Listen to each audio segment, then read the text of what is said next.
Hey everyone, and welcome back to my channel. So in today's video I'm going to be sharing all the books that I am planning to read in May. So this month I've decided not to do my usual TBR game because for most of May I'm going to be taking part in Eurovisionathon, which is a readathon that's hosted by Helen from Helen's Book Haven. The idea behind this readathon is that you read books to represent the different countries that are taking part in the Eurovision Song Contest, and then however those countries perform on the night, you earn points for every country that you've read a book for. For example, if a particular country scores 100 points in Eurovision and I've read a book that represents that country, then I would get 100 points added onto my score. I'll leave a link to Helen's announcement video down below in case you wanted to find out more, but on top of the readathon, I also have a few buddy reads planned for next month, and so I didn't want to do a TBR game on top of that because I wanted to focus on the books that I want to read for the readathon and also the books that I'm buddy reading. So yeah, hopefully the TBR game will be back next month though. So I think I'm going to start by going through the buddy reads that I have planned for this month, starting with Malibu Rising by Taylor Jenkins Reid, which I'm planning to buddy read with Vish from Books with V. This actually comes out in June, I think it is,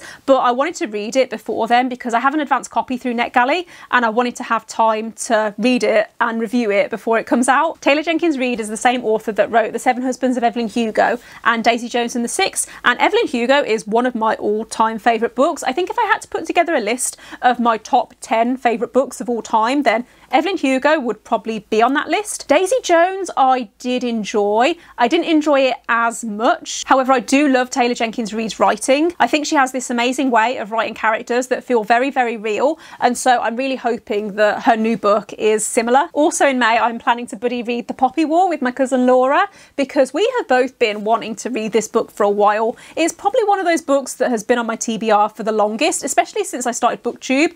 I've lost count of the number of times I've talked about this book in videos and I still haven't read it yet.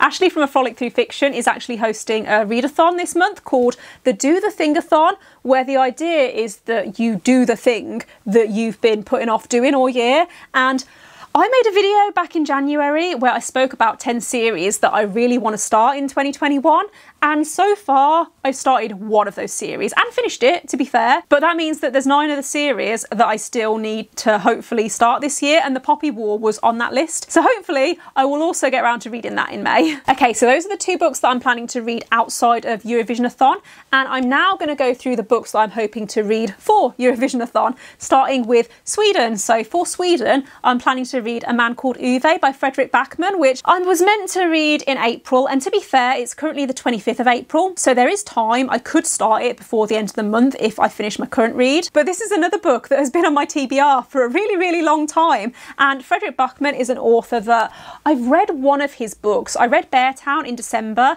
and really, really enjoyed it. I really loved his writing style, and so I'm pretty sure that I'm going to enjoy his other books too. So from what I understand, this book is essentially about a grumpy but lovable old man who leads a very solitary life until a young family moves in next door, and I'm assuming that the story goes from there. I don't know a lot about this book. However, I say that I do know something about this book because I accidentally saw a spoiler, and I'm pretty sure it's a very major spoiler for something that happens in this book. So I think that's why I've been putting off reading it for so long, because I kind of know some of what happens. But yeah, hopefully I will still enjoy it. I've seen loads of people say that this is one of their favourite Fredrik Backman books, so I think there's a good chance that I will like it. For Germany, I'm planning to read Dear Child by Romy Hausmann, which is a thriller, and the plot for this reminds me a little bit of the film Room, which I think was actually based on a book. This follows a woman called Lena who is being held captive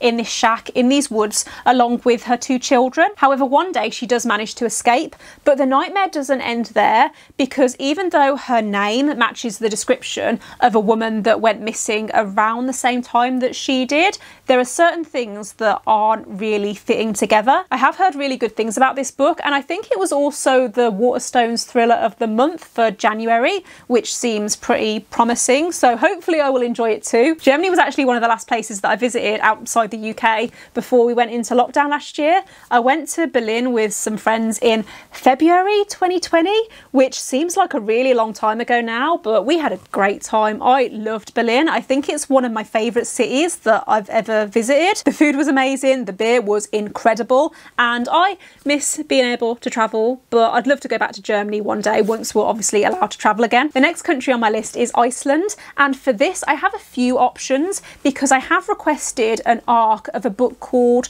The Girl Who Died by Ragnar Jonasson, which is a standalone crime thriller, but I did request it a while ago and I haven't heard anything back yet. So if I don't hear anything back, which by this point I'm not expecting to, but this author does have a series called Dark Iceland, which is a crime thriller series similar to the other book that looks quite interesting, so I might read the first book in that series instead. Next on my list is France, and for this I have a couple of options again. So All the Light We Cannot See by Anthony Doerr, which is a very popular World War II historical fiction. I think it came out in around 2015 or 2016, and I have owned it since the year that it came out because it was around the same time that I actually got my Kindle, my very first Kindle, and Amazon kept recommending me all of these books that were being super hyped, and so I bought it and then I never read it.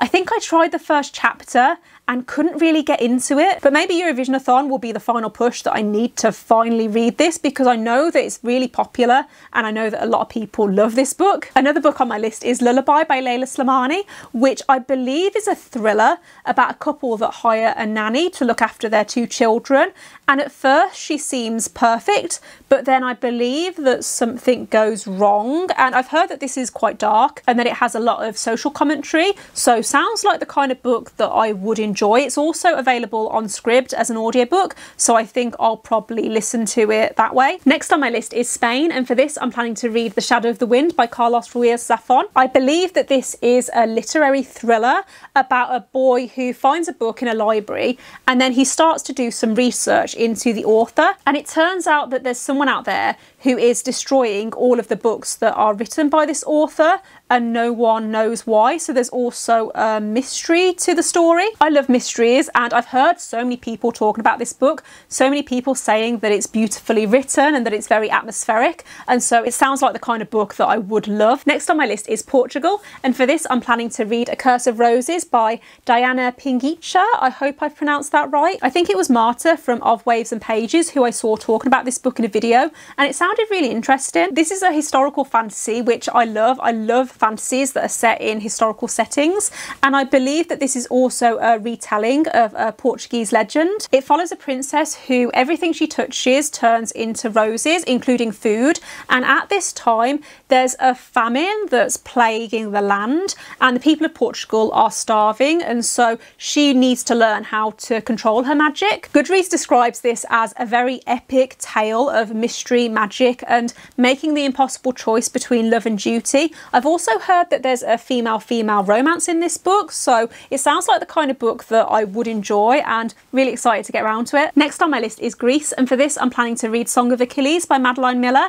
which is a Greek myth retelling about Achilles and Patroclus, I think is how it's pronounced. I am kind of familiar with Greek mythology and the Trojan War, but it's not something that I've learned about recently. It's something that I learned about a long time ago. However, I have heard that this is quite a close retelling, and so I don't want to do any research beforehand in case I get spoiled. I mean, is it possible to be spoiled for books that are based on actual history?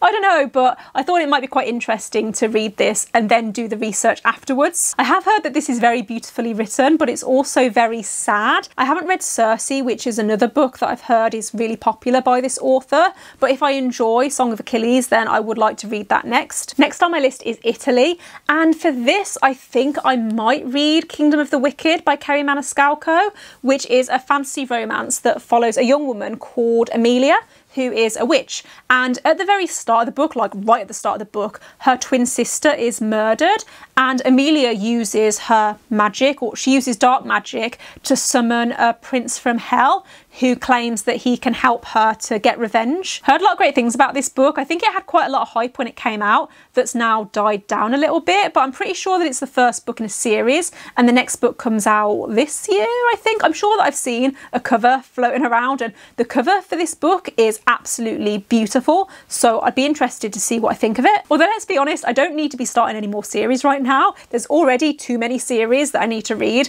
and there's too many series that I'm in the middle of that I need to finish, but yeah, Why not?